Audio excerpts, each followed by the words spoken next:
Hadirin jamaah kuliah subuh yang insyaallah selalu dimuliakan Allah Subhanahu wa taala. Amin. Alhamdulillah wa syukru ala ni'amillah.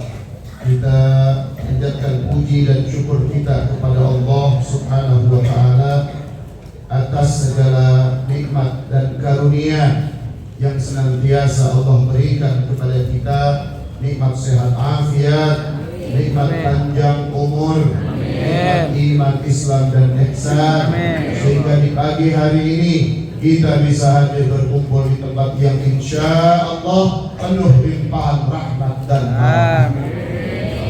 Semoga niat baik dan amal baik kita semuanya dikabul, diterima oleh Allah Subhanahu wa taala. Amin amin ya rabbal alamin. Baik jemaah rahimakumullah, kita akan lanjutkan kembali pengajian kitab Syarah Hadis Jibril. Sekarang memasuki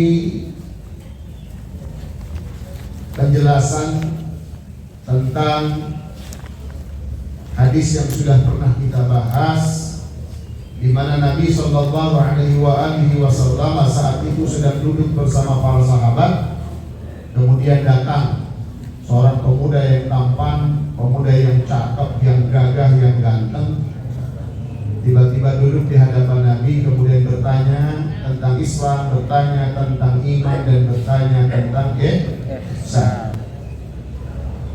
Nah sekarang kita akan lanjutkan apa yang disampaikan oleh Al-Musannif, penyusun kitab hadis Syarah Hadis Jibril ini. Bismillahirrahmanirrahim. Ila an qala al-muallif rahimahullahu ta'ala wa nafa'ana bihi wa bi ulumihi fid dharain amin. Qala i'lam anna hadzal haditha kama ishtamala ala arkanid din ats-tsalatsah wa hiya al-islamu wal imanu wal ihsan faqad tadammana aidan anwa'al ulum ats-tsalatsah. Kata al-musannif, i'lam, ketahuilah, anna hadzal hadits, bahwa halnya hadis ini, hadis tentang Islam, tentang iman, tentang ihsan, bahwasanya halnya hadis ini kamastamala, sebagaimana mencakup ala arkani dinit tsalatah, mencakup 3 rukun agama. Jadi kita sama-sama paham, dari kecil sudah belajar rukun agama ada 3. 1 Islam, 2 iman, 3 ihsan. Nah, ini hadis yang disampaikan oleh Malak Jibril bersama baginda Nabi kita Muhammad sallallahu alaihi wasallam. Jadi kata beliau, kata musannif, hadis ini mencakup rukun agama, yaitu Islam, iman dan ihsan. Faqad tadammana aidan, juga hadis ini juga mencakup 3 macam disiplin ilmu. Jadi rukun agama Islam, iman, ihsan. Nah ternyata hadis ini mencakup 3 disiplin ilmu. Jadi ilmu-ilmu ini masuk dalam kategori Islam, masuk dalam kategori iman, dan masuk dalam kategori ihsan. Apa saja ilmu tersebut? Fal awwalu, yang pertama adalah ilmul fiqh, yaitu ilmu fikih. Ilmu fikih, bapak-bapak, ibu hadirin semua sudah mempelajarinya setiap hari Sabtu pagi bersama guru kita Kiai Haji Asep Saifullah. Itu mengkaji kitab fikih dengan berbagai kitab, masya Allah luar biasa. Yang pertama, jadi kajian. Jadi kalau kita bicara fikih berarti bicara Islam. Bicara Islam berarti bicara syariat. Dan nanti disiplin ilmunya Islam, tauhid, Islam, kemudian iman, ihsan, syariat, kemudian hakikat, torekat, itu masing-masing punya disiplin ilmunya.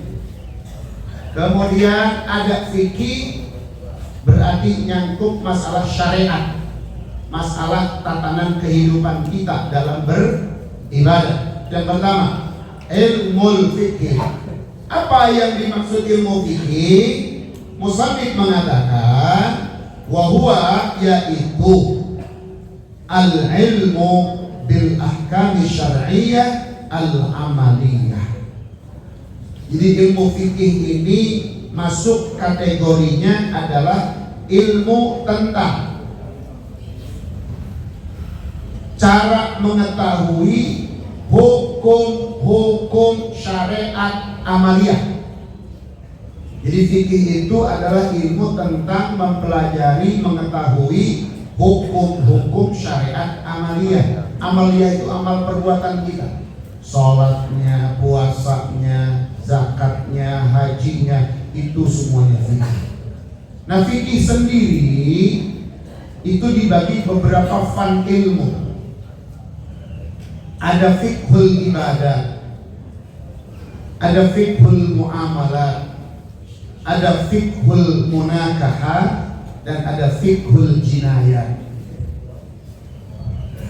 Fiqhul ibadah adalah fikih yang mencakup seluruh aspek ibadah dalam kehidupan kita.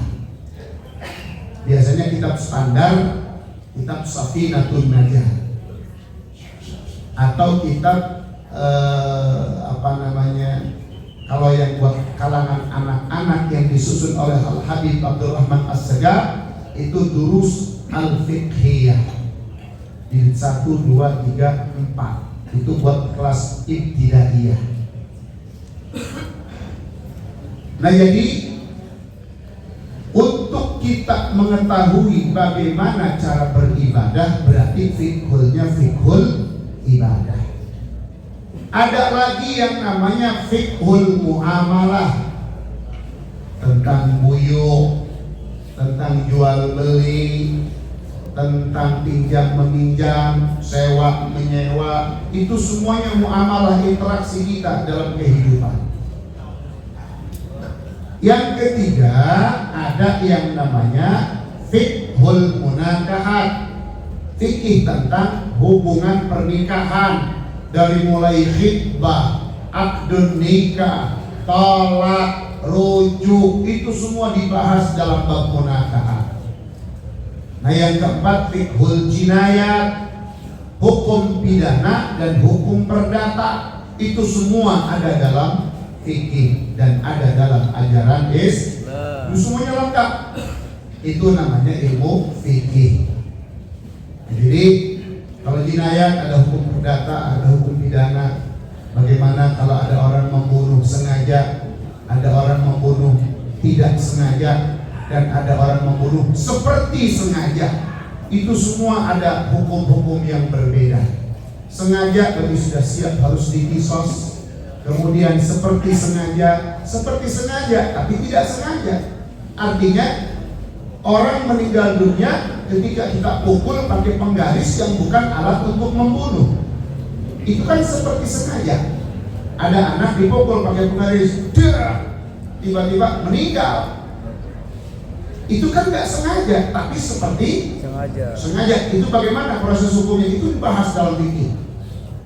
Ada orang lagi nembak burungnya nggak kena, tahu-tahu ada orang lewat pelurunya kena, meninggal dunia, kan nggak sengaja. Bagaimana hukuman kisos? Itu semua dibahas dalam fikih. Nah, Islam, syariat, dan fikih itulah satu kesatuan. Baik, itu yang pertama. Jadi pertama adalah ilmu fikih, yaitu ilmu untuk mengetahui hukum-hukum syariat amaliyah allati faradallahu al-qiyama biha 'alal muslimina wal muslimat, yang tentunya Allah wajibkan kepada kaum muslimin dan kaum muslimat untuk mengerjakannya. Jadi sholat wajib dikerjakan, berarti wajib mempelajari ilmu tentang sholat. Puasa wajib dikerjakan, berarti dia harus belajar fikih tentang puasa. Sebab kita tidak mau ibadah kita yang sudah capek, yang sudah kita kerjakan begitu banyak, tapi tidak ada dasar ilmu yang kita miliki, khawatir amalan kita ditolak, tidak diterima oleh Allah Subhanahu wa ta'ala.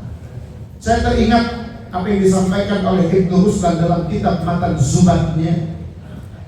Beliau katakan, fakullu man bighairi ilmin ya'malu a'maluhu mardudatun la tuqbalu. Siapapun orang, tanpa kecuali siapapun, fakullu man, siapapun orang ya'mal, yang dia beramal, sholat, puasa, zakat, haji, sedekah, semua dilakukan amal-amal perbuatannya, fakullu man, tapi bighairi ilmin, tanpa pakai ilmu. Fakullu man bighairi ilmin ya'malu. Orang sholat nggak pakai ilmu, nggak pakai sarung, nggak pakai celana sontok, pakai celana dalam doang, kira-kira sah atau enggak? Tidak sah. Atau dia pahami bahwa yang disuruh itu menutup aurat antara pusar dan lutut. Dia tutup pusar sampai lutut, lah belakangnya kagak. Kira-kira sah nggak sholatnya? Nggak sah karena nggak pakai ilmu. Kata Allah, hadapkan wajahmu syatral masjidil haram, ke arah kiblat yang ada di Masjidil Haram. Kamu nawai orang salatna, madep ke sana, madep ke mana wae, nggak beraturan. Dalam fikih nanti tidak sah. Meskipun kalau kita tarik tetap ujung-ujungnya tetap ke Mekah, tapi kan sudah ada aturan fikih. Fikih itu aturan hukum. Bagaimana kita harus beramal, bagaimana harus kita berbuat. Ada aturan rambu-rambu yang harus kita pahami. Nah, kita di jalan nggak boleh ugal-ugalan. Ada lampu merah, ada marka jalan, itu semua aturan. Kenapa aturan-aturan manusia kita begitu takut? Tapi sama aturan Allah kadang-kadang kita tidak terlalu takut. Lihat kalau di jalan semua takut ada lampu merah berhenti, kena tilang. Elektronik tilang sekarang, makanya polisi nggak akan di jalan-jalan semuanya tinggal nanti datang ke rumah tagihan. Takutnya luar biasa. Tapi Allah sudah punya aturan. Kadang-kadang kita tidak merasa takut dengan apa yang sudah Allah atur. Dan kadang-kadang kita lebih sok mengatur Allah daripada kita hidup mau diatur oleh Allah. Padahal dari mulai alam azali, alam rahim, alam barzah sampai alam akhirat, hidup kita semua digenggam oleh Allah, dipegang oleh Allah. Tapi kenapa ketika satu alam ini, yaitu alam yang pertengahan, alam dunia, kita tidak merasa dipegang oleh Allah, bahkan kita yang selalu mengatur Allah. Ya, introspeksi diri kita semua. Baik, kita kembali bahwa ilmu yang pertama adalah ilmu fikih yang kaitannya dengan Islam. Yang Allah wajibkan kepada muslimin dan muslimat. Banyak wajib belajar ilmu fikih, ilmu hal, ilmu yang dibutuhkan sekarang. Dan fikih ini termasuk fardu ain. Belajar sholat fardu ain, belajar wudu fardu ain. Kecuali mempelajari bab haji, masih fardu kifayah. Kecuali kalau bapak ibu sudah punya kewajiban haji, baru di situ wajib ain mempelajari tentang bab haji. Zakat juga sama, zakat maksudnya wajib atau fardu kifayah. Sebab kenapa? Fardu ain itu kalau orang yang memang sudah cukup untuk dan wajib mengeluarkan zakat. Artinya mau fardu ain mau fardu kifayah, dua-duanya wajib. Satu, itu tentang ilmu fikih. Wasani, yang kedua, ilmu tauhid. ilmu tauhid. Jadi kalau kita tarik panah, Islam fikih, iman berarti tauhid. Wahwa, apa yang dimaksud ilmu tauhid? Wahwa ma yajibu i'tiqaduhu 'alal mukallaf, yaitu ilmu ma yajibu i'tiqaduhu 'alal mukallaf minal ilahiyat wan nabawiyat was sam'iyat, yaitu ilmu tentang ketuhanan. Satu, ilmu tentang ketuhanan. Ilmu tentang nubuwah, tentang kenabian, dan ilmu tentang sam'iyah yang wajib diyakini oleh seorang mukallaf. Itu namanya ilmu tauhid. Tauhid artinya mengesahkan, menurut bahasa, menyatukan, ja'lus syai'i wahidan. Itu makna tauhid. Di sini ada yang dari Pasir Kunci ya, Pasir Kunci, kemudian Tegal Gede, Tegal Danas, ngumpul semuanya di sini di dalam satu majlis. Itulah makna tauhid secara bahasa. Ada tangan, ada kepala, ada mata, disatukan oleh Allah dalam satu tubuh. Itu namanya ja'lus syai'i wahidan, makna tauhid secara bahasa. Tapi secara istilah, ilmu yang mempelajari tentang sifat-sifat Allah, baik yang wajib, yang mustahil, yang jaiz, begitupun tentang sifat-sifat nabi-nabi dan rasul, itu tauhid. Dan bahkan ilmu tauhid ini awal wajibin ala kulli mukallafin ma'rifatul ilahi biliqa'an. Yang pertama wajib dipelajari orang yang baru baligh, yang baru dewasa, yang sudah kena taklif, yang sudah mukallaf. Apa mukallaf itu? Orang yang sudah terkena beban hukum dengan segala konsekuensinya. Itu namanya mukallaf. Baligh berarti umur 9 tahun, umur 15 tahun kena taklif, dia wajib sholat. Ketika dia tidak melaksanakan ibadah sholat, berarti harus menerima konsekuensinya, dosa hukumnya. Itu namanya mukallaf. Orang yang sudah terkena beban hukum dengan segala konsekuensinya, baik konsekuensi positif maupun konsekuensi negatif. Ketika dia melaksanakan kewajiban, berarti dia mendapatkan pahala. Tapi ketika meninggalkan kewajiban, dia mendapat dosa. Ketika dia meninggalkan kemaksiatan, mendapat pahala. Ketika dia melaksanakan kemaksiatan, mendapat dosa. Nah, makanya hukum taklif itu ada wajib, ada mustahil, ada wajib, ada sunnah, ada jaiz, ada makruh, ada mubah, dan ada haram. Itu hukum taklif. Sebagai pendukung hukum taklif itu namanya hukum wad'i. Hukum wad'i ada sah, ada batal, ada syarat, ada mani'. Itu semua adalah pendukung untuk melaksanakan hukum taklif. Sebagai contoh, sholat zuhur hukumnya wajib. Kapan aturannya? Nanti kalau matahari sudah tergelincir ke sebelah barat, setelah istiwa, masuklah waktu zuhur. Itu namanya wad'i. Sholat itu wajib, zuhur, asar, maghrib, isya, subuh wajib. Tapi ketika perempuan haid, itu ada mani'. Mani' itu artinya penghalang, sehingga perempuan yang haid tidak boleh sholat. Ini kaitannya dengan hukum taklif dan hukum wad'i. Baik.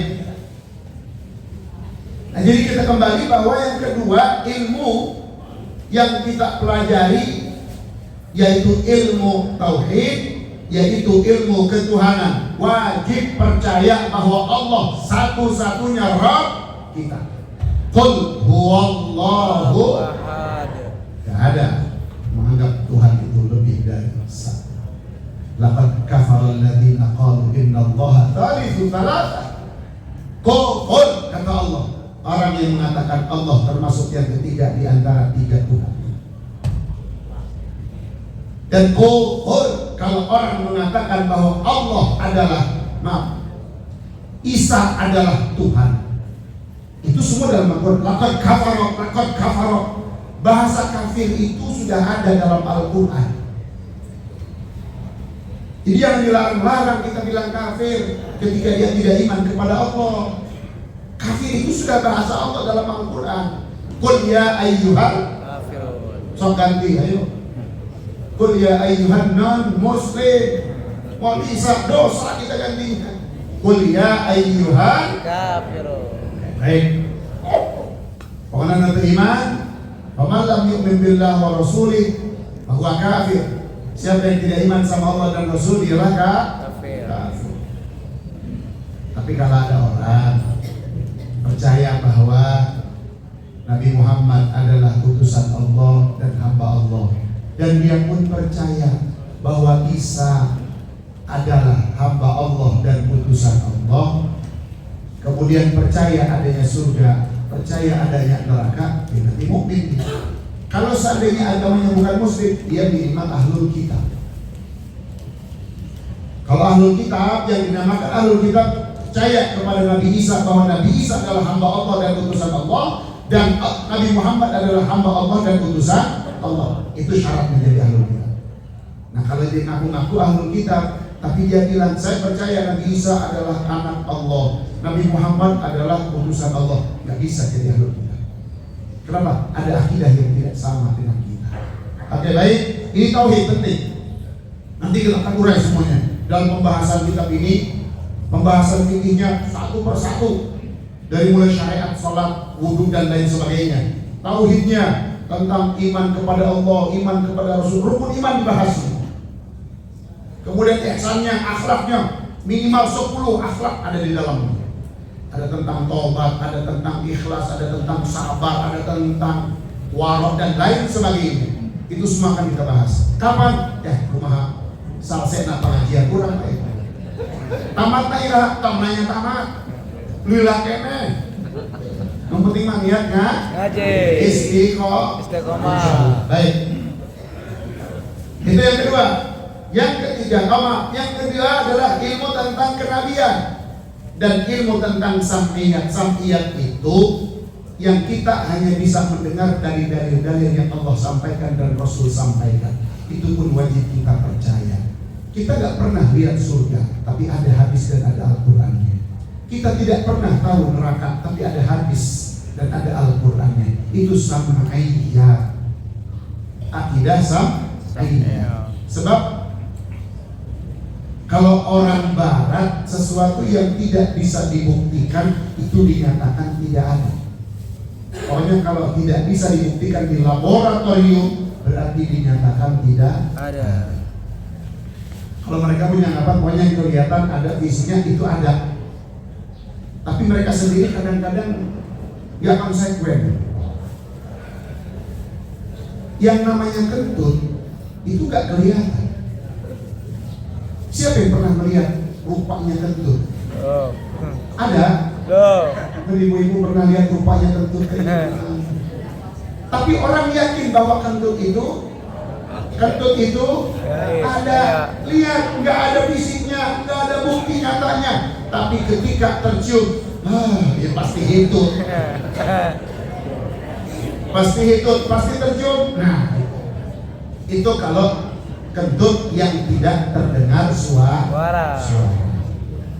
Ya kalau saya pikir sih kentut yang bersuara itu jauh lebih bagus, menghilangkan suuzon. Ya, kalau tiba-tiba ngumpulin, oh itu, sana itu, nantinya, untuk mana? Saya ingin sangkap kabeh, padahal lu ngomong. Ya kan bisa begitu, betul. Tapi kalau tiba-tiba ada semua jauh mana? Gede suaranya. Jadi saya pikir lebih. Makanya orang barat ketika dengar suara kentut itu bilangnya apa? Is good. Kadangnya ke orang Sunda gitu. Ini beda di silsilah bahasa.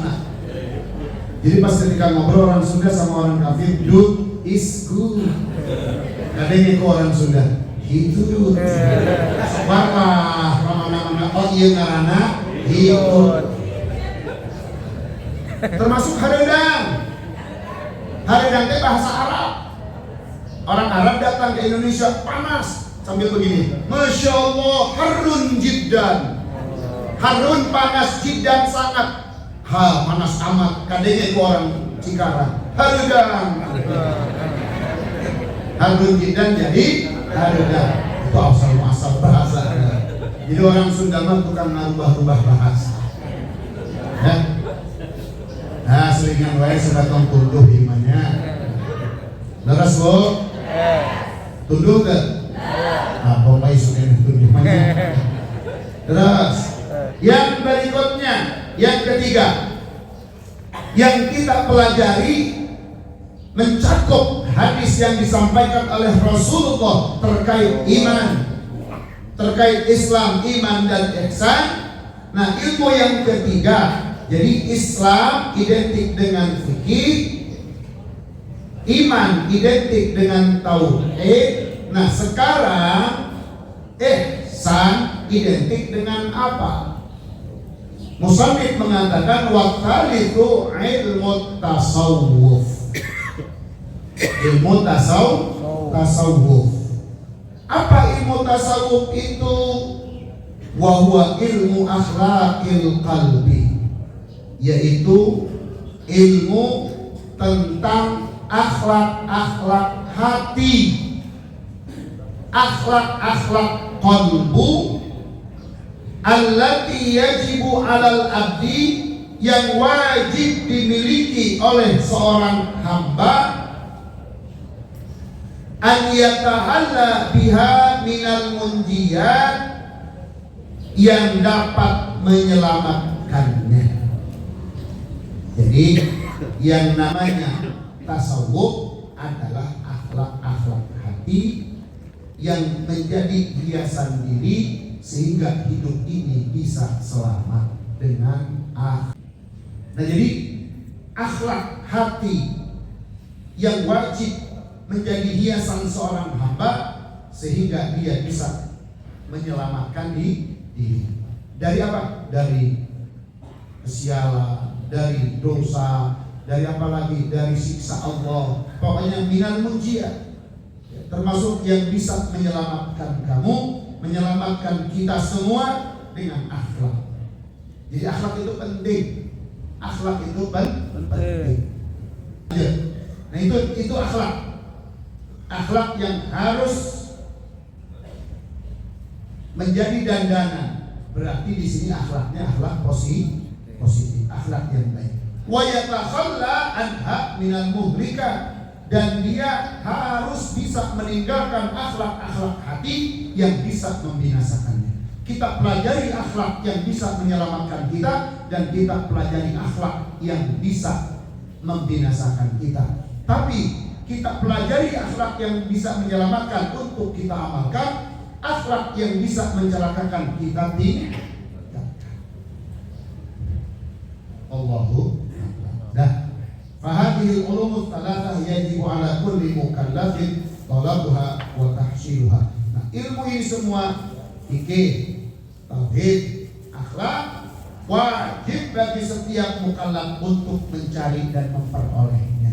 Makanya alhamdulillah tahadus bin nikmah di sekolah Insan Kamil Bogor itu untuk pengajian sebelum masuk itu mereka datang 6:30. Jam 6 sudah sampai sekolah, duduk mereka semuanya untuk melaksanakan wirid, rotib haddad, atiyatul ma'thurah, dilanjut dengan sholat duha. Setelah sholat duha selesai 8 rakaat, lanjut dengan pengajian. Namanya istilahnya pengajian bandungan. Apa pengajian bandungan? Ngajina ngabandungan hungkul, persis seperti ini. Kan istilah di pesantren ada sorogan, ada balagan, ada bandungan. Nah, ini bandungan itu dengerin. Muping. Dengerin, ada yang nyatet, ada yang enggak. Itu bandungan namanya. Artinya kalau sorogan, ayo, store. pasaran, macam-macam istilah dalam pesantren. Nah, kita ada pengajian Bandungan yang diaji fikih, tauhid, akhlak. Fikih, tauhid, akhlak.